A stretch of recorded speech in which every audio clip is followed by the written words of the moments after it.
incorporate into them on their own terms.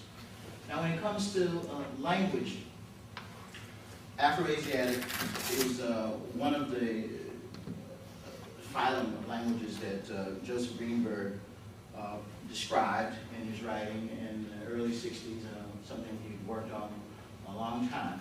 And ancient Egyptian belongs to Afroasiatic along with 5 or 6 other branches.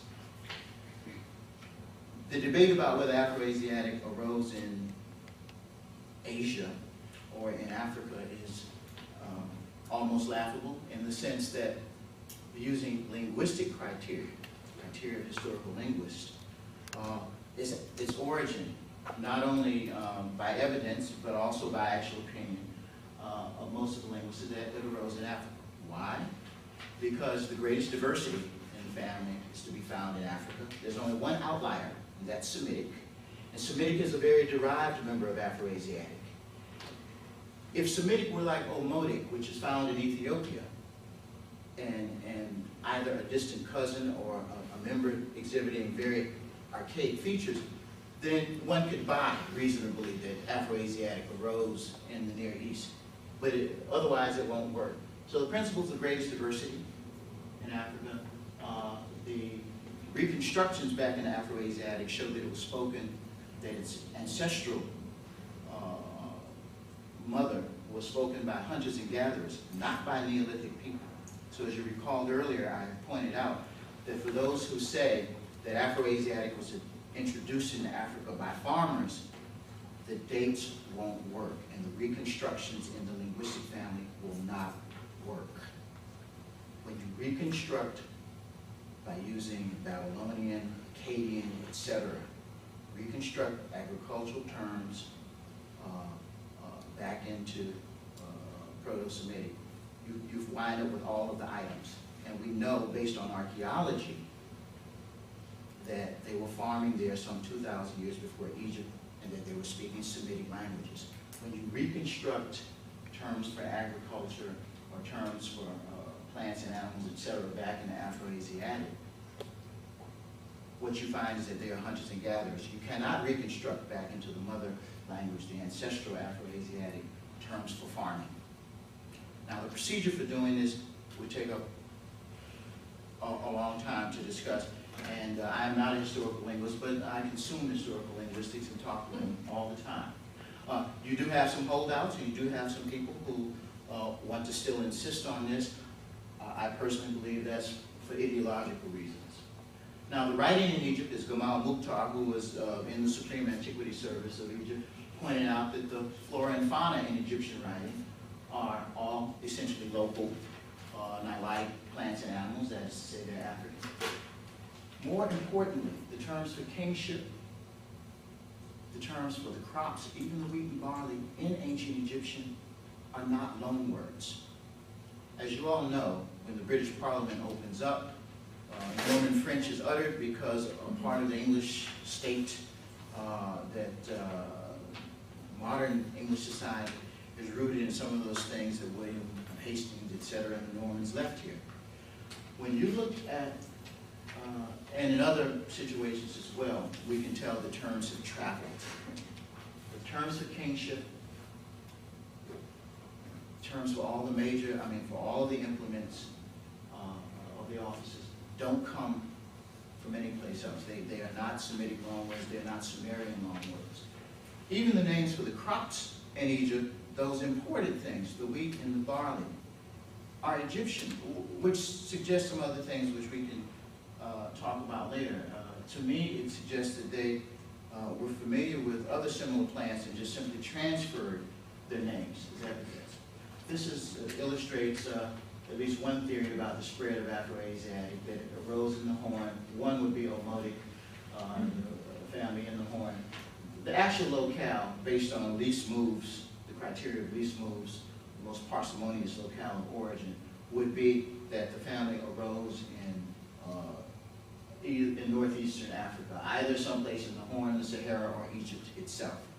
Oh, and by the way, reconstruction in Proto-Afroasiatic leaves us with the term for the donkey. And the donkey is an animal that is native to northeast Africa. There weren't any donkeys in Palestine or in Syria in terms of the ancestral species. This is just some more on historical linguistics. And this is the family tree of Afroasiatic. There are different versions about, different ideas about the internal relationships of this family. And I just wanted to illustrate to you that there's not any absolute agreement. Some have said based on different aspects of language. Some people use vocabulary, cognates, others will talk about structure and syntax, etc., phonology. Some people see a close relationship between Chadic and Egyptian, and figure 4.4 here.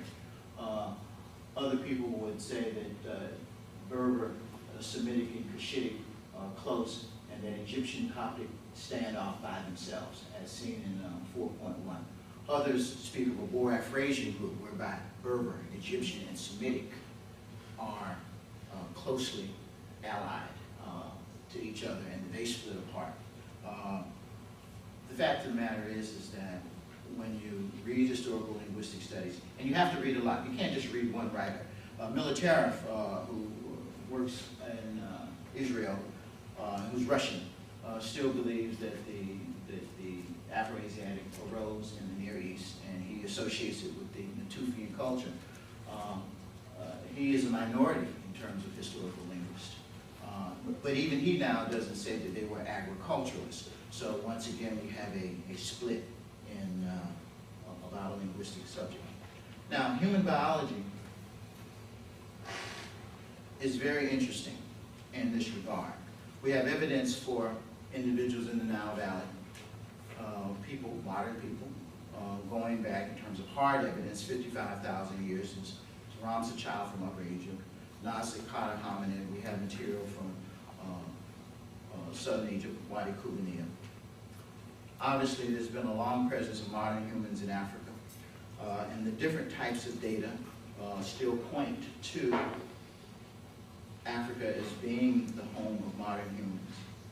We have modern people widespread by 60,000 BP within Africa, material in Algeria, Dar es Sultan II, and other things that appear to be modern human. Obviously down in Ethiopia we have Homo sapiens adultus, which some people say is just before modern humans are modern, and other material as well.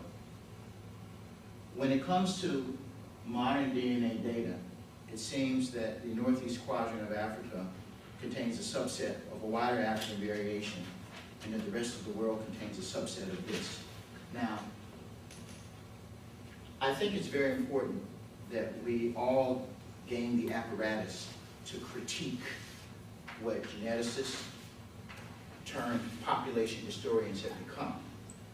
I can tell you that recently you can find in the genetics literature very interesting claims based on some very old books. For example, a few years ago, an article was written about the Senegambia mitochondrial DNA, in which it was stated that the Fulani, the Fulbe, who are an African people who are found from Senegal to basically Eritrea today, so across the Sahel belt, that they are descendants of the Hyksos. Now, this is from some old books that they got someplace. They clearly didn't read modern linguistics. They clearly didn't talk to modern Africanists. They didn't do it. They got published in the American Journal of Human Genetics. And what happens? You say, well, how could this happen?